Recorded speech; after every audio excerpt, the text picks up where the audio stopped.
सामान्य अध्ययन के प्रश्नों की अभ्यास श्रृंखला को आगे बढ़ाते हैं। क्वेश्चन नंबर 43 है, वर्ष 2011 की जनगणना के अनुसार निम्न में से कौन सा राज्य साक्षरता दर एवं नगरीकरण के स्तर में भारत में द्वितीय स्थान पर है? आंसर होगा ऑप्शन ए मिजोरम। व्याख्या है,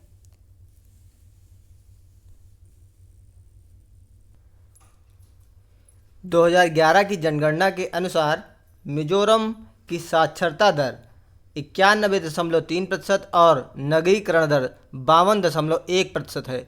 दोनों ही दृष्टि से देश के राज्यों में दूसरे स्थान पर है, जबकि साक्षरता की दृष्टि से केरल और नगरीकरण की दृष्टि से गोवा देश प्रथम स्थान पर है। क्वेश्चन नंबर 44 है, वर्ष 2011 की जनगणना के अनुसार उत्तर प्रदेश में साक्षरता दर 2001 से 2011 तक वृद्धि हुई थी। आंसर होगा 11.45%। व्याख्या है, वर्ष 2011 की जनगणना के अनुसार उत्तर प्रदेश में साक्षरता दर 2001 से 2011 तक 11.41% तक की वृद्धि हुई। उल्लेखनीय है कि वर्ष 2001 की जनगणना में उत्तर प्रदेश में साक्षरता दर 56.27% थी, जो वर्ष 2011 की जनगणना में 11.41% की वृद्धि के साथ 67.68% हो गई। क्वेश्चन नंबर 45, भारत की जनगणना 2011 के अनुसार उत्तर प्रदेश के निम्नलिखित में से किस जिले की साक्षरता दर सर्वाधिक है? आंसर होगा ऑप्शन डी गाजियाबाद। व्याख्या है, जनगणना 2011 के अनुसार गाजियाबाद की साक्षरता दर सर्वाधिक है। उल्लेखनीय है कि वर्तमान में उत्तर प्रदेश में साक्षरता दर 67.7% है, जिसमें पुरुष साक्षरता दर 77.3% तथा महिला साक्षरता दर 57.2% है। साक्षरता दर की दृष्टि से उत्तर प्रदेश के जिलों का अवरोही क्रम यानी घटता हुआ क्रम है। सबसे अधिक साक्षर है गौतम बुद्ध नगर, उससे कम है कानपुर नगर, उससे कम है औरैया, फिर उससे कम है इटावा, फिर गाजियाबाद, जबकि आरोही क्रम इस प्रकार होगा यानी बढ़ते हुए क्रम में श्रावस्ती, बहराइच, बलरामपुर, बदायूं, रामपुर।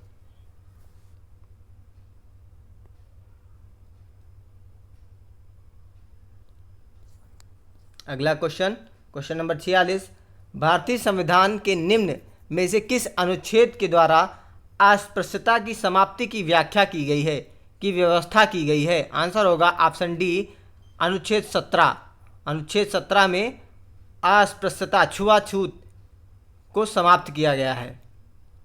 व्याख्या, भारतीय संविधान की भाग 3 में 6 मौलिक अधिकारों का वर्णन है। अनुच्छेद 12 से 35 तक मौलिक अधिकार दिए गए हैं। ये भी क्वेश्चन पूछ सकता है कि मौलिक अधिकार का वर्णन किस अनुच्छेद से किस अनुच्छेद तक है, तो ये होगा आंसर आपका 12 से 35 तक। अनुच्छेद 14 से 18 तक में प्रथम मौलिक अधिकार समता के मौलिक अधिकार का उल्लेख है, यानी आर्टिकल 14 विधि के समक्ष समता का अधिकार देता है। इस प्रकार दिए हुए हैं, अनुच्छेद 14 विधि के समक्ष समता। अनुच्छेद 15 धर्म, मूलवंश, जाति, लिंग या जन्मस्थान के आधार पर विभेद का प्रतिषेध यानी विभेद नहीं होगा, किसी से भेदभाव नहीं होगा। अनुच्छेद 16 लोक नियोजन के विषय में अवसर की समता। अनुच्छेद 17 अस्पृश्यता का अंत। अनुच्छेद 18 उपाधियों का अंत इसमें किया गया है। क्वेश्चन नंबर 47, भारतीय संविधान के अनुच्छेद 170 के अनुसार किसी राज्य की विधानसभा के सदस्यों की न्यूनतम तथा अधिकतम संख्या क्रमशः हो सकती है? आंसर होगा ऑप्शन डी 60 तथा 500। व्याख्या, संविधान के अनुच्छेद 170 में विधानसभाओं की संरचना वर्णित है। अनुच्छेद 170(1) के अनुसार अनुच्छेद 333 के उपबंधों के अधीन रहते हुए प्रत्येक राज्य की विधानसभा उस राज्य में प्रादेशिक निर्वाचन क्षेत्रों से प्रत्यक्ष निर्वाचन द्वारा चुने हुए 500 से अधिकतम और 60 से न्यूनतम सदस्यों से मिलकर बनेगी। अर्थात अनुच्छेद 333 के अनुसार आंग्ल भारतीय की विधानसभा में नियुक्ति को सम्मिलित करते हुए अधिकतम संख्या 500 होनी चाहिए। अब ये आंग्ल भारतीय अभी 2020 में जल्दी ही आंग्ल भारतीय की नियुक्ति जो मनोनयन होता था उसको समाप्त कर दिया गया है। क्वेश्चन नंबर 48 सुमेलित करना है संस्था और उसकी स्थापना वर्ष। तो ये क्वेश्चन गलत आया था उस परीक्षा में, इसका आंसर ही देख लेते हैं सीधे। केंद्रीय अन्वेषण ब्यूरो स्थापना हुई थी 1963 में। केंद्रीय सतर्कता आयोग स्थापना वर्ष 1964। भ्रष्टाचार निरोधक कानून 1988। प्रवर्तन निदेशालय 1956। रिपीट करते हैं एक बार। केंद्रीय अन्वेषण ब्यूरो 1963, केंद्रीय सतर्कता आयोग 1964, भ्रष्टाचार निरोधक कानून 1988, प्रवर्तक निदेशालय 1956। क्वेश्चन नंबर 49 प्रशासनिक सुधार आयोग 1967 जिसने पहली बार लोकपाल तथा लोकायुक्त बनाने की संस्तुति की थी, अध्यक्ष थे, आंसर होगा ऑप्शन ए मोरारजी देसाई। व्याख्या भारत में प्रथम प्रशासनिक सुधार आयोग का गठन मोरारजी देसाई की अध्यक्षता में 5 जनवरी 1966 को किया गया। बाद में 1967 में इस आयोग का अध्यक्ष के हनुमंतैया को बनाया गया था। प्रथम प्रशासनिक सुधार आयोग ने ही सर्वप्रथम भारत में लोकपाल एवं लोकायुक्त की स्थापना का सुझाव दिया था। द्वितीय प्रशासनिक आयोग द्वारा 31 अगस्त 2005 को बनाया गया। इसके अध्यक्ष वीरप्पा मोइली थे। क्वेश्चन नंबर 50 भारतीय संविधान के 70वें संशोधन द्वारा भारत के राष्ट्रपति के चुनाव में जिन केंद्र शासित प्रदेशों को भाग लेने का अधिकार दिया गया वे हैं, आंसर होगा ऑप्शन बी दिल्ली और पुदुचेरी। व्याख्या भारतीय संविधान के 70वें संशोधन द्वारा भारत के राष्ट्रपति के निर्वाचन मंडल में पुदुचेरी तथा दिल्ली की विधानसभाओं के सदस्यों को शामिल किया गया। भारत के संविधान के अनुच्छेद 54 के अनुसार राष्ट्रपति के निर्वाचक मंडल में सम्मिलित हैं एक संसद के दोनों सदनों के निर्वाचित सदस्य, राज्यों के विधानसभाओं के निर्वाचित सदस्य तथा दिल्ली तथा पुदुचेरी विधानसभाओं के निर्वाचित सदस्य। क्वेश्चन नंबर 51 पंचायती राज संस्थाओं में महिलाओं के लिए आरक्षित स्थानों के संदर्भ में निम्न में से कौन सा कथन सही है, आंसर होगा ऑप्शन ए केवल कथन एक सही है। इसका प्रावधान संविधान के अनुच्छेद 343(3) में किया गया है। व्याख्या संविधान के अनुच्छेद 343(3) के अनुसार प्रत्येक पंचायत में प्रत्यक्ष निर्वाचन द्वारा भरे जाने वाले स्थानों की कुल संख्या के कम से कम 1/3 स्थान स्त्रियों के लिए आरक्षित रहेंगे और ऐसे स्थान किसी पंचायत में भिन्न भिन्न निर्वाचन क्षेत्रों को चक्रानुक्रम से आवंटित किया जा सकेंगे। इस प्रकार प्रश्नगत कथन एक सत्य है, जबकि अनुच्छेद 334 में विनिर्दिष्ट आरक्षण की अवधि 70 वर्ष लोकसभा राज्यों की विधानसभाओं में आंग्ल भारतीय समुदाय के प्रतिनिधित्व और SC/ST के स्थानों के आरक्षण से संबंधित है, न कि पंचायतों से। इस प्रकार प्रश्नगत कथन 2 असत्य है। क्वेश्चन नंबर 52 भारतीय संविधान के 73वें संविधान संशोधन के संदर्भ में निम्नलिखित में से कौन सा कथन सही है, आंसर होगा ऑप्शन सी केवल एक। इसमें पंचायतों को स्वशासन की संस्था स्वीकार किया गया है। 73वें संविधान संशोधन द्वारा। व्याख्या भारतीय संविधान के 73वें संविधान संशोधन 1992 द्वारा संविधान में नया भाग 9 तथा नई अनुसूची 11वीं जोड़ी गई, जिसमें 29 विषय हैं। पंचायती राज व्यवस्था को संवैधानिक दर्जा प्रदान किया गया, जबकि 74वें संविधान संशोधन द्वारा शहरी स्थानीय स्वशासन संस्थाओं को संवैधानिक दर्जा दिया गया। शहरी स्थानीय सरकार को 18 विषय से संबंधित कार्य दिए गए। इस प्रकार प्रश्नगत कथन 1 सत्य है, जबकि कथन 2 असत्य है। क्वेश्चन नंबर 53 उत्पादक कीमत सूचकांक मापता है, आंसर होगा ऑप्शन ए उत्पादित वस्तुओं और सेवाओं की कीमत के औसत परिवर्तन को। व्याख्या उत्पादक कीमत सूचकांक उत्पादित वस्तुओं और सेवाओं की कीमत के औसत परिवर्तन को मापता है। उत्पादक कीमत सूचकांक की संरचना तथा कार्यविधियां सुझाने के लिए 21 अगस्त 2014 को प्रोफेसर BN गोलदार की अध्यक्षता में एक कार्यदल ने अपनी रिपोर्ट 31 अगस्त 2017 को अपनी रिपोर्ट प्रस्तुत कर दी थी। क्वेश्चन नंबर 54 भारत के राज्यों में से कौन सा राज्य चावल का सर्वाधिक उत्पादन करता है? आंसर होगा option D, Punjab. Question number 55, सूची 1 का सूची 2 से मिलान करना है। जूट का सर्वाधिक उत्पादक राज्य है पश्चिम बंगाल, जूट।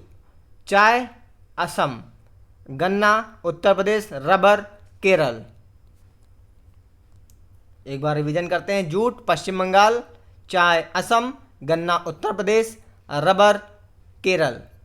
क्वेश्चन नंबर 56, निम्न में से कौन सी एजेंसी भारत की कृषि सामानों के निर्यात में सम्मिलित नहीं है, सहभागी नहीं है? आंसर होगा option C, IFFCO. NAFED, state trading corporation और एमएमटीसी कृषि उत्पादों की प्रमुख निर्यातक संस्थाएं हैं, जबकि इफ्को मुख्यतः रासायनिक उर्वरकों के उत्पादन व निर्यात से संबंधित संस्था है। उल्लेखनीय है कि खनिज और धातु व्यापार कॉरपोरेशन एमएमटीसी वर्ष 1963 में स्थापित भारत की प्रथम ऐसी अंतर्राष्ट्रीय व्यापारिक संस्था है जिसे सुपर स्टार ट्रेडिंग हाउस का दर्जा प्रदान किया गया है। यह पहला ऐसा सार्वजनिक उपक्रम है जिसे निर्यात में महत्वपूर्ण योगदान हेतु golden super star trading house का दर्जा दिया गया। यह भारत से खनिजों का निर्यात करने वाला सबसे बड़ा निर्यातक। यह संस्था भारत के कृषि उत्पादों के अग्रणी निर्यातकों व आयातकों में भी शामिल है। कंपनी के थोक निर्यात में चावल, गेहूं, दाल, चीनी, चाय, कॉफ़ी, जूट आदि शामिल हैं।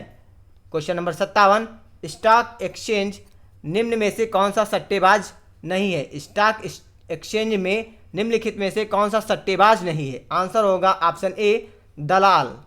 दलाल सट्टेबाज नहीं है, बाकी सभी तेजड़िया, मंदड़िया और स्टैग ये सभी सट्टेबाज माने जाते हैं। दलाल स्टॉक एक्सचेंज में मध्यस्थ की भूमिका का निर्वहन करता है, ना कि सट्टेबाज का। उल्लेखनीय है कि भारतीय स्टॉक एक्सचेंज में 4 प्रकार के सट्टेबाज कार्य करते हैं: स्टैग, लहमड़क, तेजड़िया, मंदड़िया। क्वेश्चन नंबर 58, वैद्युत चुंबकीय प्रेरण पर आधारित युक्ति है? आंसर होगा, इसमें दोनों आंसर सही हैं, उत्तर सी और डी, यानी डायनमो और विद्युत मोटर दोनों ही विद्युत चुंबकीय प्रेरण पर आधारित हैं। विद्युत चुंबकीय प्रेरण पर आधारित हैं डायनमो और विद्युत मोटर।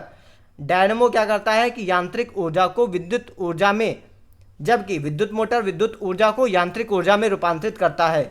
दोनों विद्युत चुंबकीय प्रेरण पर आधारित युक्तियां हैं। किसी चालक को किसी परिवर्ती चुंबकीय क्षेत्र में रखने पर उस चालक के सिरों के बीच विद्युत वाहक बल उत्पन्न होने को विद्युत चुंबकीय प्रेरण कहा जाता है। क्वेश्चन नंबर 59, ताप के निम्न में से किस पैमाने में ऋणात्मक मान नहीं होता है? आंसर होगा ऑप्शन सी, केल्विन। केल्विन पैमाने में हिमांक को 273 केल्विन और सेल्सियस में 0 डिग्री पे होता है। भाप बिंदु यानी सेल्सियस में 100 डिग्री सेल्सियस पे 373 केल्विन अंकित किया जाता है। इसके बीच के अंतर को, दूरी को 100 बराबर भागों में बांट दिया जाता है। प्रत्येक भाग को 1 केल्विन कहा जाता है। इस प्रकार केल्विन पैमाने में ऋणात्मक मान नहीं होता है। 0 केल्विन का अर्थ होता है 273 डिग्री सेल्सियस, -273 डिग्री सेल्सियस। तब आप पहुँचेंगे, जब 0 केल्विन कहेंगे तो आप -273 डिग्री सेल्सियस पे जाएंगे, तब पहुँचेंगे आप 0 केल्विन पे। क्वेश्चन नंबर 60, दो समान द्रव्यमान की वस्तुओं की गतिज ऊर्जाओं का अनुपात 4:9 है। उनके वेगों का अनुपात क्या होगा? ये न्यूमेरिकल दे दिया गया है। आंसर होगा इसमें, व्याख्या में देखते हैं। आंसर वैसे दिया हुआ है ऑप्शन बी, 2:3। व्याख्या में देखते हैं। काइनेटिक एनर्जी होती है, दिया हुआ है दोनों वस्तुओं का समान द्रव्यमान m है। दोनों वस्तुओं का समान द्रव्यमान बोल रहा है, इसलिए हमने m मान लिया और उनके वेग क्रमशः v1 और v2 मान लेते हैं। तो इस प्रकार काइनेटिक एनर्जी k1 अपान k2 मान लेते हैं। k1 के फार्मूला होता है गतिज ऊर्जा का हाफ mv²।